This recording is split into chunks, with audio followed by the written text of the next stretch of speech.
아멘. 나는 주님의 성전입니다. 나는 주님의 성전. 나는 주님의 성전입니다. 나는 주님의 성전입니다. 네, 우리가 살아가면서 수없이 많은 선택 앞에 놓이게 됩니다. 그리고 그 선택이 지금 우리를 만듭니다. 오늘만 해도 교회를 오시기 위해서 여러분들은 많은 선택을 했을까요? 어떤 옷을 입고 나갈까? 갈까? 또 운전을 하면서 어느 길로 갈까? 또 순간순간 어느 차선을 선택해서 갈까? 저 같은 경우도 뭐 어떤 양복을 입을까? 어떤 넥타이를 또 오늘 할까? 여러 가지 많은 선택의 상황 속에서 오늘 우리들이 이곳에 왔습니다. 그런데 이런 선택은 우리 삶에 그렇게 크게 영향을 주지는 않아요. 그러나 중요한 선택이 있죠. 예를 들어서 어떤 배우자를 선택한다든지 어떤 직업을 선택한다든지 또 어느 곳에 살 것인가 하는 그 주택의 문제를 또 선택하는 이런 결정들이 아주 중요한 결정들이 있는데요. 그러나 그보다 비교할 수 없이 훨씬 더 중요한 선택이 있어요. 우리 일생뿐만 아니라 영혼을 좌우하는 그런 선택. 오늘 본문에는 이 영원한 운명의 선택의 기로에 선 한 사람이 등장하죠. 그 사람은 빌라도인데요. 유대 총독 빌라도. 그는 안타깝게도 그릇된 길을 선택하게 됩니다. 당시 총독이라는 직책은 굉장히 나라의 정권을 가지고 있는 직책이죠. 로마의 정복자인 피지배제인 유대의 로마에서 정부에서 파견한 그런 유다라는 그런 정복지였던 대표자. 우리나라 일제시대 때 일본이 총독을 파견하죠. 그런 식으로 이제 행정권이라든지 사법권 이런 것들을 거의 절대적으로 가지고 있던 사람이 당시 유대 총독입니다. 오늘 보면 12절에 보시면 빌라도가 재판장으로 등장하는데요. 그 자리에서 예수님을 데려온 그런 무리들을 향하여 이런 말을 합니다. 오늘 12절 말씀 같이 한번 읽도록 하겠습니다. 빌라도가 또 대답하여 이르되 그러면 너희가 유대인의 왕이라는 일을 내가 어떻게 하랴. 오늘 재판관이 진리에 의한 양심적인 판단으로 판결하는 것이 아니에요. 많은 사람들이 예수님을 데리고 왔어요. 그 많은 사람들이 데리고 온 그 예수님을 향해서 이제 판결을 해야 되는 눈치를 보고 있는 눈치를 보고 있는. 이것이 얼마나 큰 비극입니까? 결국 그는요 공의의 편이 아니라 예수님 편에 서지 못했어요. 그리고 예수님을 결국 십자가에 못 박기로 결정합니다. 바로 이런 선택의 결정 때문에 그는 기독교 역사를 통해서 오늘 많은 크리스찬들이 있었어요. 오늘도 영원한 어떤 비극적인 인물로 기억하고 있지 않습니까? 오늘 예배를 드리면서 수없이 많은 교회에서 사용되는 사도신경. 하다가 오늘 사도신경에 넘어갈 뻔했는데요. 바로 찬송가를 할 뻔했는데 이 사도신경이 굉장히 중요해요.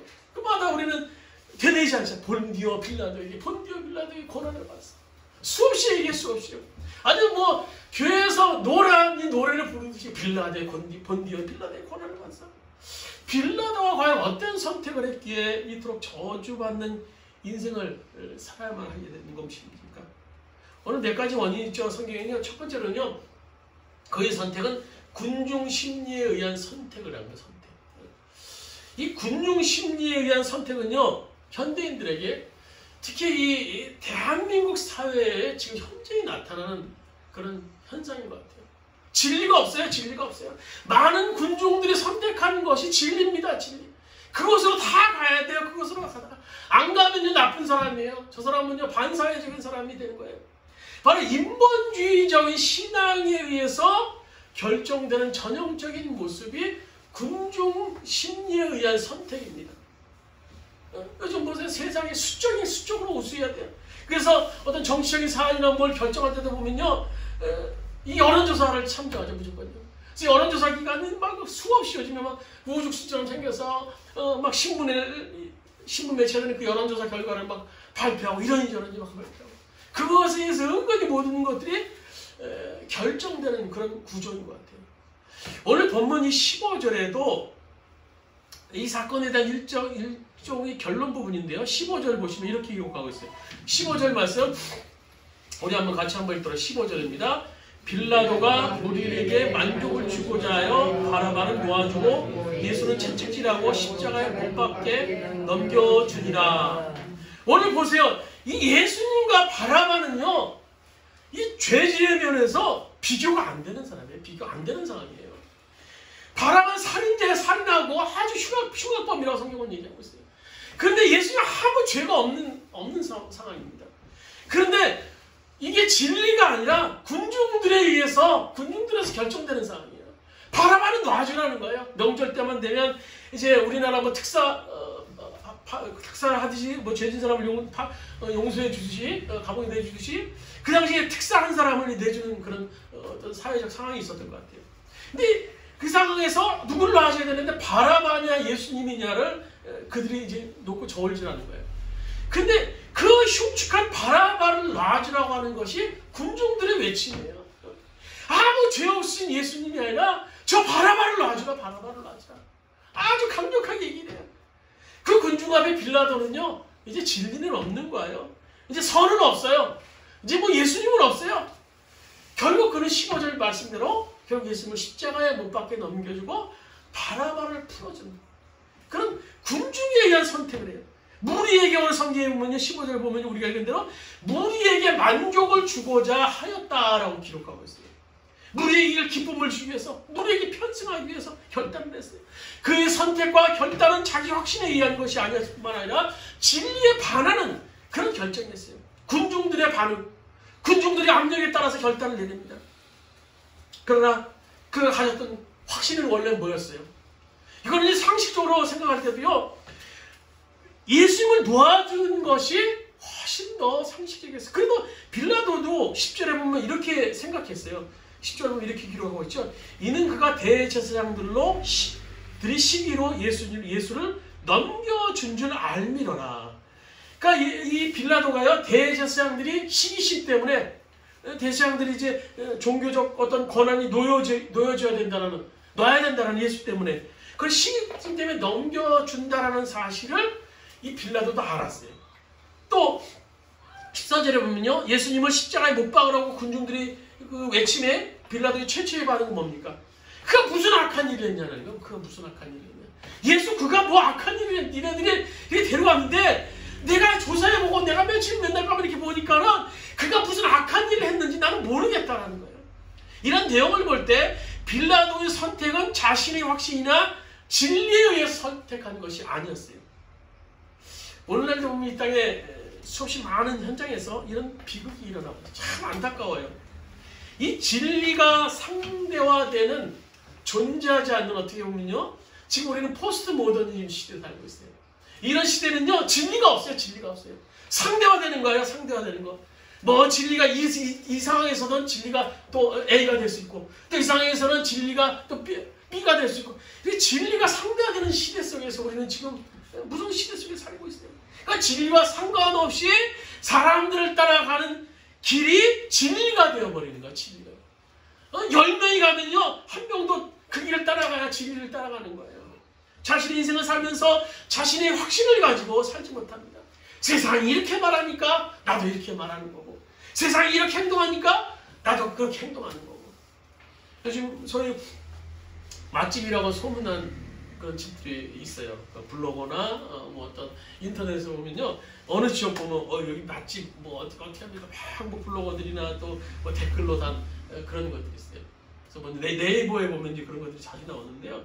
그래서 가끔 뭐 이제 그런 맛집들을 뭐 멀지 않은 곳에 이제 찾아가 보게 되는데요. 근데 보면 이 맛집이라는 것이 이 소문만 무성하지 실제적으로 가면 별로 맛집이 아닌 집이 참 많은 것 같아요. 물론 뭐 개 중에는 뭐 그렇지 않은 집도 있습니다만, 사람들이 방송에 한번 나오거나 어떤 뭐 유명 셀럽이라고 해서 소위 이 블로거들에 의해서 맛집이라고 소문나면요, 그냥 뭐 거의 찾아가는 것 같아요. 찾아가는 것 같아요. 그래서 줄 서서 먹어요. 줄 서서 먹어요. 근데 좋은데 그렇게 평균적으로 줄 서서 먹으면 1시간, 뭐 길게는 2시간을 써서 밥을 먹으면 그 밥이 맛있겠습니까? 맛이 없겠습니까? 웬만하면 어진간하면 다 맛있어요. 맛없는 음식이 어디 있겠습니까? 요즘 현대인들을 보면 심리가 은근히 은근히 줄 서는 것을 즐기는 것 같아요. 그래서 줄 서서 어떤 것을 먹거나 뭐 어떤 것을 획득하면 그것의 어떤 만족감, 뿌듯함을 가지는 그런 젊은 사람들 간에 그런 게 굉장히 심한데요. 그런 성향이 있는 것 같아요. 그래서 언제부터 이제 저희 동네 뭐 롯데 슈퍼가 있는데 슈퍼 앞에 이게 아침 10시 오픈인데 제가 수영장 갔다 이렇게 오면 9시 좀 넘어서 막 한 4-5명 이렇게 계속 줄을 서 있더라고요, 실제. 그래서 저 롯데 슈퍼에서 뭘 살 게 있다고 저렇게 1시간 전부터 저렇게, 저는 1시간 전에 봤는데 아마 그 전에 서 있는 사람도 있었겠죠. 뭘 서 있나? 그래서 동네를 가면 노브랜드라는 곳에 가서도 거기서 더 많이 줄 서 있더라고요. 야, 뭐가 그렇게 뭐 맛있는 게 있어, 살 게 있어 줄 서 있나? 그래서 한번 물어보려던 차에 이제 아내가 그 얘기를 하더라고요. 그러니까 포켓몬스타라는 그 스티커를 모으기 위해서 그 빵을 사면은 그 스티커가 있대요. 근데 엄마들이 그걸 애들한테 갖다 주면요, 그것이 어떤 것은 정말 간절히 아주 소위 뭐 희귀템이라고 그래요. 희귀템 같은 거는요 굉장히 또 비싸게 또 나중에 팔아먹을 수 있고, 그래서 그것을 뭐 사기 위해서 엄마들이 아침부터 이렇게 막 팔짱국 앞에서 이렇게 줄을 서 있었다라는 얘기를 들었어요. 참 이 군중 심리가 이렇게 참 무서운 것 같아요. 일상을 주장합니다. 지금 세상이 그래요.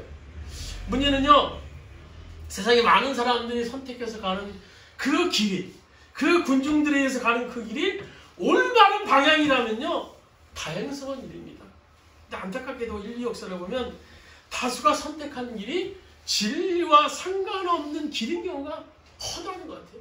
그래서 로마서 12장 2절에 오늘 로마서 바울 사도는 이렇게 말하죠. 너희는 이 세대를 본받지 말라. 너희는 이 세대를 본받지 말라라고 해요. 교회 초대에 유명한 설교자였던 크리스턴 스톰이라는 분이 어떤 당시 교회 중대한 결정을 내리면요 사회가 따르는 그런 상황이었어요. 교회가 어떤 중대한 결정을 내렸어요. 근데 그 당시 사람들이 막 그 결정에 대해서 막 반대를 했어요. 그래서 교회가 이런 결정을 반대합니다라고 어떤 그 교부한테 얘기를, 크리스토스이라는 교부한테 얘기를 하는데 그가 이런 유명한 말을 합니다. 온 세상이 반대한다고? 그럼 우리가 온 세상을 반대해야지. 우리가 온 세상을 반대해야지. 이런 확신이 이 세상에 살아가는데 필요합니다. 우리 믿는 자들이요. 온 세상이 잘못된 방향, 즉 비본질적이며 비성경적인 방향으로 흘러가고 있다면요 담대하게 목숨 걸고 맞서 싸워야 되는 거예요. 요즘 대표적인 것들이 보면 안타깝게 이 차별금지법들이 실행하려고 그러는 것 같아요. 그 안에는 참 차별금지 취지가 좋아요. 뭐 어려운 사람이나 뭐 여러 가지 뭐 신체로 불리한 사람들에게 차별하지 않고 대하는 법 좋아요. 근데 그 안에 끼어든 독소 조항이 있어요. 동성애 합법화라는 거예요. 동성애 합법화. 그래서 은근히 그걸 끼워 넣어서 추진하려는 사람들이 있어요. 이제 그 법이 통과되면요, 이 설교 시간뿐만 아니라 여러분들이 동성애에 대해서 죄라고 얘기하지 못합니다. 죄라고. 왜냐하면 차별금지법에 위반되기 때문이에요. 그래서 누가 저 사람 저분 동성애가 나빠요, 죄예요, 차별하는 발언을 했어요, 고발 들어가면 그 사람이 힘들어집니다. 이미 저 유럽이나 북미 이런 국가에서는요 동성애 합법을 넘어서 동성애를 하나의 성으로 인정하는 그런 상황인 것을 볼 수 있어요. 이제 머지않아 상상해 보건대 세상에서 우리 아들들의 며느리가 남자가 될 수도 있어요. 머지않아 우리 딸들의 사위가 여자일 수 있는 세상이 도래할 수도 있어요. 이 세상이 지금 군중에 흘러가는 세상의 모습이에요. 근데 우리가 맞서 싸워야 돼요. 이걸 좀 더 늦추기 위해서라도 우리는 이런 비성경적인, 성경이 말하지 않는 그런 흐름에 대해서 우리가 맞서 싸워야 될 줄 알아요. 그러나 대부분 우리들의 삶의 모습을 보면요 적절히 적절히 어떤 타협하면 살아요. 이런 군중심리 비슷한 그런 뉘앙스를 풍기는 한자가 있죠. 중용의 덕이라는, 중용의 덕. 참 좋은 한자인 것 같아요. 뭐 좌로나 우로나 치우치지 않고 가운데를 쭉 걷는 거 참 좋은 것 같은데, 그러나 좌로나 우로나 치우치지 않는다. 이건 어떻게 회색지대를 얘기하는 거예요. 회색지대. 적절하게 타협하며 사는 거예요. 이 말은요 전혀 기독교적이지 않습니다. 예수님께서 우리들에게 말씀하고 있는 성경적 가치관은 뭡니까? 우리 누가복음 11장 23절 우리 주보에 있는 말씀 같이 한번 읽도록습니다. 누가복음 11장 23절입니다. 나와 함께 하지 아니하는 자는 나를 반대하는 자요 나와 함께 모으지 아니하는 자는 나를 해치는 자니라. 오늘 능동적으로 적극적으로 나와 함께 하지 아니하는 자, 그 사람 나를 반대하는 사람이요. 능동적으로 적극적으로 나와 함께 모으지 아니하는 자는 나를 해치는 자라는 거예요. 그러니까 이것이냐 저것이냐지 기독교적 가치관은요 중간이 없어요. 중간이 없어요. 믿냐 안 믿냐, 천국이냐 지옥이냐, 그거예요. 그거. 그래서 우리는 너무나 쉽게 너무나 빨리 우리를 마땅히 지켜야 될 어떤 이런 기독교적 가치관을 쉽게 포기하며 살아가는 경우가 종종 있어요. 너무나 많아요. 그리고 너무나 쉽게 세상을 모방하고 또 세상을 따라하고, 그래서 믿는 자들이 오히려 세상 속에서의 삶을 그대로 배우고 있는 모습을 볼 때가 있어요. 제가 지난주에 이제 목사님들 모임이 있어서 1박 2일로 속초 강원도를 이제 다녀왔습니다. 몇 년 만에 모임이었고 또 몇 년 만에 외부로 나가는 그런 길이었는데요. 참 부끄러운 얘기인데요. 목사님들 얘기하면은, 목사님들 모임끼리 모이면요, 참 이런 얘기 부끄러운 얘기인데요. 대화가 거의 땅 사는 얘기예요. 땅 사는 얘기. 참 뭐 고백적인 얘기인데요. 땅 사고 교회 건물을 늘리고 어떻게 해서 경매를 받아서 교회 땅을 사게 되고 뭐 어떻게 사택을 뭐 늘리고, 참 그래서 뭐 교회를 지어놨더니 막 성도들이 막 모이더라. 막 무용당처럼 늘어나는 그런 분들이 참 여러, 그런 분들이 이제 뭐 주도를 하게 되지, 그런 분위기를요. 이게 바로 세상 방식 아닙니까? 세상 방식. 세상 방식. 언제부터 이제 이 목사님 세계에서도 세상의 성장 방식을 모방하여서 교회 그대로 적용하고 있어요. 주님이 핏값으로 쓰인 교회가 마치 비즈니스 장처럼 그렇게 자기들이 자랑을 하는 모습을 볼 때가 있어요. 그래서 그것이 부러움의 대상이 돼서 다른 목사님들도 그 방식을 전수받아서 그대로 교회에 적용하고자 많이 쓰고 있어요. 교회가 건물을 지어놓고 외형적으로 의리하면 성도수가 막 늘어난다는 그런 신화에 빠져 있는 분들이 있어요. 저는 그런 얘기를 하는 이 교회와 리더들이 현실을 볼 때마다, 야, 우리 주원교회가 참 할 일이 참 많구나라는 그런 생각을 합니다. 참 이 다른 믿는 사람들이 우리 이 교회를 보면서 저렇게 세상 방식이 아닌 하나님의 방식으로도 교회가 건강하게 성장할 수 있구나라는 사실을 우리 주원교회를 통해서 좀 보여줬으면 좋겠어요. 저렇게 뭐 땅 사고 뭐 건물 짓는데 막 집중하고 막 그냥 어떻게 막 교회가 거기서 그 지역에서 군림할 수 있을까라는 것에 몸부림치는 것이 아니라 더 섬기는 방식으로, 더 낮아지는 방식으로, 더 손해보는 방식으로 해도 주님께서 세우신 교회이기에, 주님이 십자가로 세우신 교회, 십자가 방식으로 운영되는 교회이기에 주님이 건강하게 성장하였다, 시켰다, 아니 그런 증언을 좀 했으면 좋겠어요. 땅 한 평 없이도 그 원대한 선교적 사명을 감당하는 게 얼마나 하나님이 보시면 기뻐하시겠어요. 여러분이 하나님 앞에서는 얼마나 나중에 훗날 하나님이 기억하시겠습니까? 야, 너 그 교회에서 정말 내가 기뻐하는 교회를 이루다가 너 왔구나.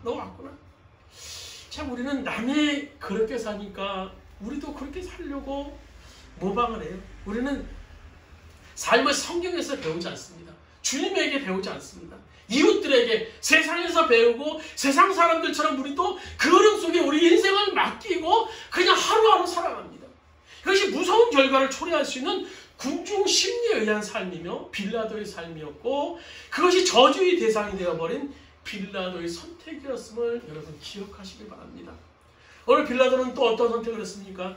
출세 지향적인 선택을 했어요. 왜 빌라도가 무리를 맹목적으로 따라갔습니까? 왜 오늘 우리가 무리를 맹목적으로 따라갑니까? 군중을 따라가는 것이 오늘 내 삶에 안전을 도모할 수 있고 내 삶에 이익을 줄 수 있다는 판단 때문입니다. 오늘 빌라도의 가치관 제1호는요, 출세입니다. 출세. 오늘 본문 사건을 보면요, 빌라도가 이제 거기 모인 많은 사람들의 질문을 던져요. 제자들의 제사장들에게, 뭐 예수님에게, 또 사내들의 공의원에게. 그래서 청년들의 빌라도가 질문을 던져요. 이 기사가 이제 마태복음, 마가, 누가, 요한 4복음서에 이제 빌라도 사건이 동시에 기록되어 있는데요. 빌라도가 여러 사람들에게 질문을 던지는 이유가 뭔가? 뭐 재판장 입장에서 뭐 공정하게 여러 사람의 말을 들어서 공정하게 그런 어떤 의도를 어떤 상황을 파악하기 위해서 질문하는 것이라면 당연한 거예요. 좋을 수도 있습니다. 그러나 오늘 성경 자세히 들어보면요, 한 가지 분명한 사실이 있어요. 그것은 이제 빌라도가 지금 이 상황에서 이 사람 저 사람 재판에 눈치를 보고 있다는 거예요. 눈치를 보고. 제사장이 어떤 생각을 하고 있는가, 또 사내들이 공의원이 어떻게 생각을 하고 있는가, 아주 많은 군중들이 어떤 생각을 하고 있는가, 끊임없이 눈치를 보고 있어요. 눈치를 보고 있어요. 오늘 마태복음 27장 24절에 보시면요, 바라바 대신에 예수님의 십자가를 못 박으라고 판결을 내리는 이유를 마태는 설명하기를 이렇게 말하고 있어요. 우리 마태복음 27장 24절 말씀 같이 한 목소리 한번 읽어보겠습니다. 빌라도는 자기로서 어찌할 도리가 없다는 것과 또 밀란이 일어나는 것을 보고 물을 가져다가 우리 앞에 손을 씻기고 말하였다. 나는 이 사람의 피해에 대하여 책임이 없으니 여러분이 알아서 하십시오. 오늘 빌라도는요, 민중의 난이 일어날까봐 예수님을 놓아줬다는 거예요. 사람들이 혹시 밀란을 일으키게 되면요, 오늘 유대를 다스리는 총독으로서 로마에서 파견된 자신의 입지가 흔들릴 수 있다는, 불리해질 수 있다는 이 빌라도의 계산이 있었어요. 계산. 저 사람들이 난리를 치면 그것이 이제 로마에까지 알려지고 내가 이 몇 년 동안 지금 이 안정되게 살고 있는 이 총독의 자리가 위협될 수 있다. 나 출세하고 싶은데 나 그렇게 못할 것 같다. 이것이 요한복음에 더 확실하게 나타나죠. 오늘 요한복음 19장 12절 같이 한번 들어보겠습니다. 이 말을 듣고서 빌라도는 예수를 놓아주려고 힘썼다. 그러나 유대 사람들은 이 사람을 놓아주는 총독님은 황제 폐하의 충신이 아닙니다. 자기를 가리켜 왕이라고 하는 사람은 누구나 황제 폐하를 반역하는 자입니다 하고 외쳤다. 전전에서 예수님의 변호를 이제 빌라도가 오늘 요한복음 19장 11절에 듣게 됩니다. 그리고 예수님을 놓아주려고 했어요. 근데 이것이 이 빌라도의 의도였어요. 그러나 위대한들이 소리쳐요.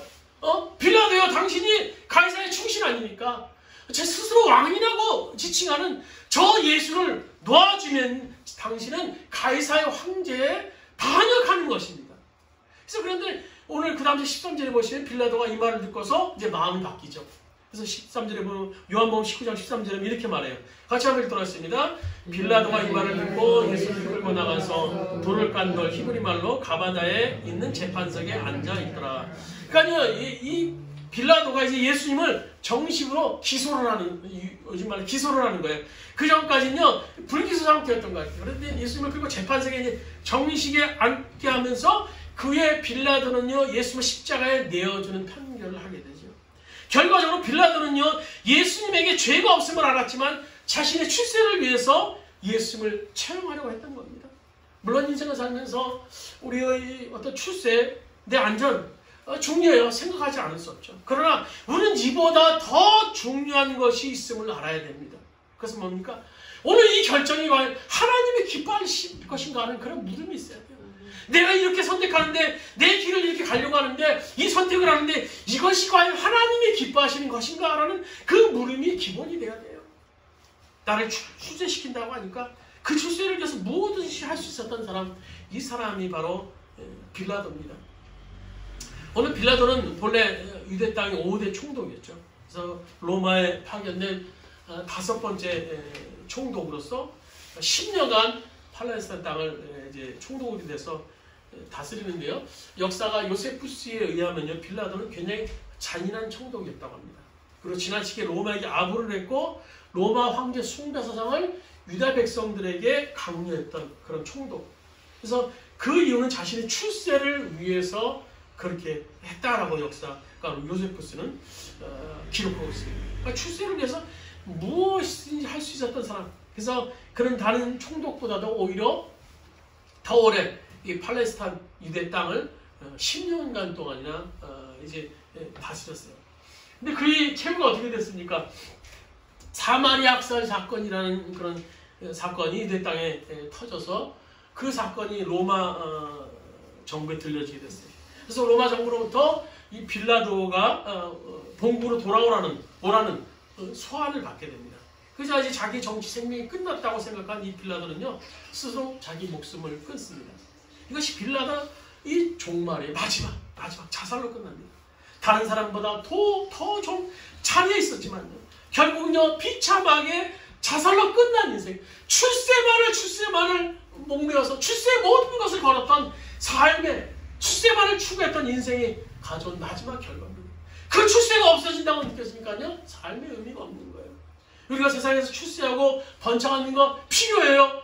여러분 뭐 사회에서 세상에서 잘 사시고 출세하시고 번창하세요. 필요합니다. 그러나 그것만이 목표가 되어서는 안 됩니다.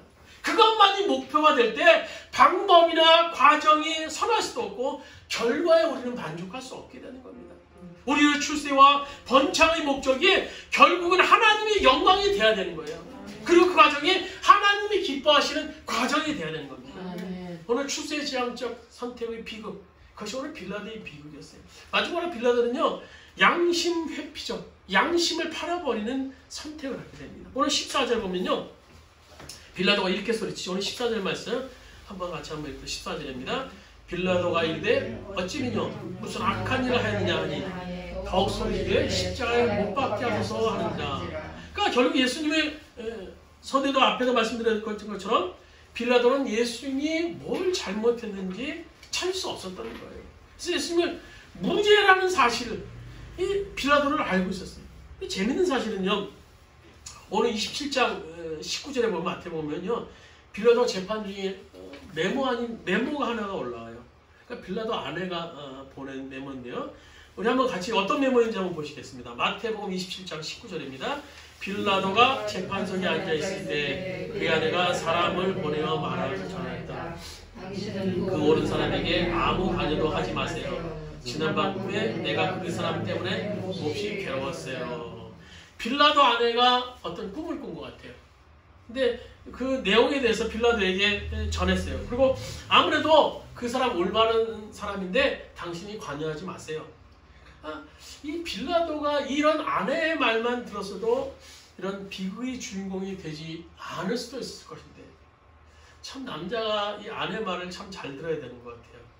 아내 말을 잘 들어야 자다가도 떡을 얻어먹을 수 있는 그런 것 같아요. 아멘. 아멘입니다. 같은 내용이 누가복음에 보면요, 빌라도는 부단히 예수님을 막 도와주고자 애를 써요. 그래서 누가복음 23장 22절 보시면요, 우리 한번 같이 한번 읽도록하겠습니다. 누가복음 23장 22절. 빌라도가 세 번째 그들에게 말하였다. 도대체 이 사람이 무슨 나쁜 일을 했단 말이오. 나는 그에게서 사형을 쳐 아무런 죄를 찾지 못했어. 그러므로 나는 그를 내 집이나 해서 놔줄까. 그는요, 끝까지 예수님을 놓아주고 싶었어요. 그러나 결국 십자가 판결을 합니다. 그는 예수님이 무죄하다는 확신을 가지고 있으면서도 자기 확신과 정반대되는 결단을 하고 합니다. 자기 양심을 배반하는 결단. 양심이란 뭡니까? 유명한 토스토옙스키는 양심에 대해서 이렇게 말합니다. 양심은 인간의 내면 속에 신이 주신 소리다. 신이 주신 소리다. 빌라도의 이 양심은요, 소리치고 있지 않았겠습니까? 그 사람은 무죄야. 예수는 무죄야. 그 사람은 우리가 기다리고 있는 구세주일 수도 있어. 그러나 빌라도는 자기 양심과 반대되는 행동을 합니다. 이런 결정을 내린 후에 오늘 마태복음 27장에 보시면요, 빌라도가 대야에 물을 가져다가 앞서 읽었던 것처럼 손을 씻죠. 손을 씻는 빌라도의 심리가 뭡니까? 나는 직접적으로 책임이 없어. 나는 이 사람 죽이고 싶지 않았어. 나는 깨끗해. 니네들이 그렇게 한 거야. 한 화가가 이 빌라도의 그림을 그리면서 빌라도가 지옥에서도 대야를 갖다 놓고 손을 씻고 있는 모습을 그렸습니다. 그는 지옥에서도 지금 손을 씻고 있는지 몰라요. 나는 예수를 죽이고 싶지 않았어. 예수도 나도 무죄야. 우리가 우리 내면의 그 양심에 따라 살아간다는 것이 하나님의 음성에 순종하는 것일 수도 있어요. 그리고 하나님이 주신 이 자기 확신 속에 내 삶의 길을 걸어간다는 것이 얼마나 중요한 것인지 몰라요. 하나의 사건을 말씀드리고 설교를 마치도록 하겠습니다. 1999년 4월 20일 미국에서 일어났던 아주 엄청난 사건이죠. 지금 뭐 미국의 총기 사건이 종종 일어납니다만 그 당시에만 해도 그렇게 큰 총기 사건이 일어나지 않은 때였어요. 그 당시에 17살 된 소녀 하나가 많은 미국의 크리스찬들을 감동시킨 사건인데요. 들어보셨는지 모르겠지만 컬럼바인 고등학교 총기 난사 사건이에요. 그래서 우리나라 1999년대 우리나라 신문에도 TV도 크게 보도된 사건인데요. 학생 12명이 죽고 용의자 2명, 뭐 다친 사람 25명, 중경사자까지 해서 아주 큰 사건이죠. 그래서 학교 내에서 자기 친구들에 대한 어떤 복수심, 그래서 불량 서클했던 남자 둘이 총기한 사건인데요. 이 2명 중에 한 사람이 이제 캐시 버넬이라는 17살 아이 소녀를 끌고 가서 총을 겨누면서 이런 질문을 했다고요. 이게 옆에 그 당시 옆에서 살았던 소녀가 자세히 듣고 한 증언 내용인데요. 너 하나님을 믿니? Do you believe in God? 너 하나님을 믿니? 그 살인범이 그 소녀에게 얘기를 하는 거예요. 쉽게 생각하면요. 그 상황에서 나 하나님 안 믿어! 한마디만 하면 그 소녀는 살아날 수도 있었을 것이에요. Yes, I believe in God. 나 예수님 믿어. 나 하나님 믿어. 하나님 믿어. 이 소녀가 대답하는 거예요. 그 소녀의 모습을 보고 이 범인이 더 격앙돼서 총부리를 겨누면서 얘기를 해요. 하나님은 없단 말이야. There is no God. 하나님은 없단 말이야. 하나님 존재하지 않아. 이 물음에 대해서 이 소녀는 침착하게 다시 한번 이렇게 대답합니다. 아니야. 하나님은 살아계셔. Yes, there is God. 하나님은 살아계셔. 그리고 소녀는 범인을 향해서 더 한 단계 높인 말을 합니다. 너도 하나님의 길을 따라가야 돼. 너도 하나님의 길을 따라가야 살 수 있어. 그러자 범인의 천국에서 불을 뿜으면서 그 소녀가 피소녀가 되어버려서 그 자리에서 숨을 거뒀다고 합니다. 그러나 이것은요, 이 사건은요, 이 일은 여기서 끝나지 않았어요. 그 사실이 옆에 있는 들었던 몇몇 아이들에 의해서 증언이 되고 미국 10대들에게는 큰 충격이었어요. 그래서 티셔츠가 그 당시 입기 시작했다고 합니다. 그 티셔츠에는요, Yes, I believe in God. 나는 하나님을 믿어요. 나는 하나님을 믿어요. 그래서 티셔츠를 입고 소년들이 거리에 나가서 전도하기 시작하는 놀라운 일들이 그 당시 생겨났어요. 이 사건이 있은 후에 플로리다의 산주에서는요, 2,500명의 10대 크리스찬들이 모여서 나는 하나님을 믿습니다. 어떤 상황 속에서 캐시처럼 그 소녀처럼 예수님을 증거하기로 합니다. 난 죽음을 두려워하지 않습니다 하면서 어떤 고백적인 집회를 하면서 많은 사람에게 복음을 전해서 어떤 성령의 불, 심령 가운데 잔잔했던 그런 잠자는 그런 미국인들에게 어떤 성령의 불을 당기는 사건이 있었어요. 그래서 캐시는 죽어있던 크리스찬들이 그 양심을 깨우기 시작했습니다. 그리고 크리스찬 10대들이 살아나기 시작했어요. 캐시는 미국 교회에 불을 지르기 시작했던 겁니다. 오늘요, 이 빌라도와 비슷한 선택의 상황 속에서 세상의 방식으로 선택하며 살아가는 우리들에게 이 캐시라는 이 어린 소녀는 많은 도전을 또 메시지를 우리에게 줍니다. 여러분, 오늘 우리는 수많은 선택의 갈림길에서 서 있습니다. 그렇다면 여러분, 지금 나의 선택은 뭡니까? 오늘 나의 선택은 뭐예요? 담대하게 하나님을 오늘 선택하고 계십니까? 설령 그 길이 모든 사람들이 거부하는 길이요, 어떻게 보면 나의 출세와 영향이 있는 그런 길이라 할지라도 예수 그 한 분만을 선택하며 여러분 가지고 계십니까? 나는 하나님을 믿어요. Yes, I believe in God. 죽음이 나를 기다린다 할지라도 나는 하나님을 믿어요. 나는 하나님을 믿어요. 오늘 이 고백에서 나온 선택이, 오늘 우리들이 고백이요, 여러분들이, 우리 모든 사람들의 선택이 되기를 간절히 주님의 이름으로 축원드립니다. 우리 말씀을 생각하시면서 합심해서 한번 기도드리시겠습니다.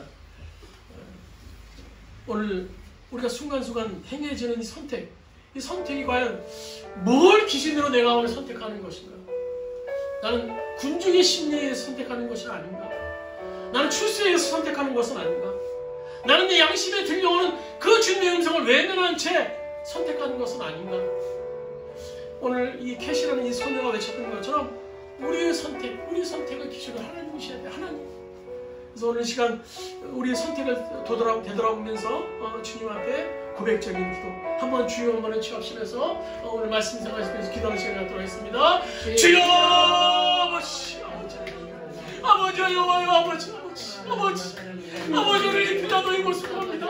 오늘 빌라도가 내가 아닙니까? 빌라도가 내가 아닙니까? 여호와 예수의 피가 못 박은 자가 오늘 내가 아닙니까? 오늘 내가 아닙니까? 우리는 수없이 많은 선택의 상황 속에서 얼마나 많은 예수님을 십자가에 못 박고 있는지 모르지요. 아버지 나의 아버지의 입신한 영기를 위해서 아버지 나의 출세를 위해서 아버지 많은 사람들에게 너를 의식해서 내가 선택하고 있는 것은 아닙니까? 여호와 우리 안에 계신 주님을 바라볼 수 있도록 인도하여 주옵소서. 예수님으로 만나와 선택하시는 우리의 삶이 될 수 있도록 주님 인도하여 주옵소서. 나는 예수를 믿어요. 주님을 믿어요. 주님을 믿기 때문에 나는 그 길을 갑니다. 그 길을 갑니다. 우리의 선택의 길이 주님의 길을 합니다. 우리의 선택의 길이 주님 때문에 일어납니다. 아버지 주님을 믿기로 결정하며 작정한 우리 삶 가운데 아버지 주님을 기쁘게 하시고 주님께만 영광 돌리는 삶을 사는데 우리에게 모든 충전이 맞춰질 수 있도록 아버지 인도하여 주옵소서. 여호와 아버지 우리를 가슴 치게 하여 주옵소서. 오늘 나를 바라보는 시간 되게 하여 주옵소서. 아버지 나의 마음속에 오늘 성령의 마음속에 주님을 바라보는 우리들이 될 수 있도록 아버지 하여 주옵소서. 여호와 아버지 도와주옵소서. 여호와의 성령의 능력으로 우리들을 도와주옵소서. 우리의 심령 가운데 임재하여 주옵소서. 여호와를 도와주시고 우리를 통해서 합류하여 주님의 영광이 나타날 수 있도록 아버지 이 뜻을 드리도록 합니다.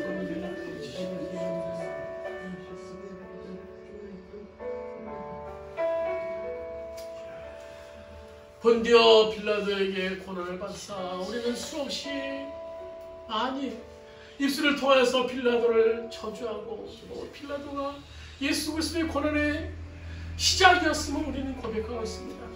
우리가 아버지 그를 손가락질하고 있지만 그 빌라도가 오늘 우리 자신은 아닙니까?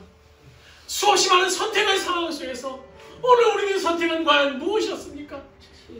군중에 따라가는 그것이 진리건 비진리건 상관없이 그것이 성경적이고 비성경이건 상관없이 군중들이 많이 따라가니까 따라가는 그 길은 아니었습니까? 그 선택의 상황은 아니었습니까? 아버지 내 출세를 위한 선택, 내 호의호식하고자 하는 선택, 그런 선택에 의해서 아버지 따라간 길은 아닙니까?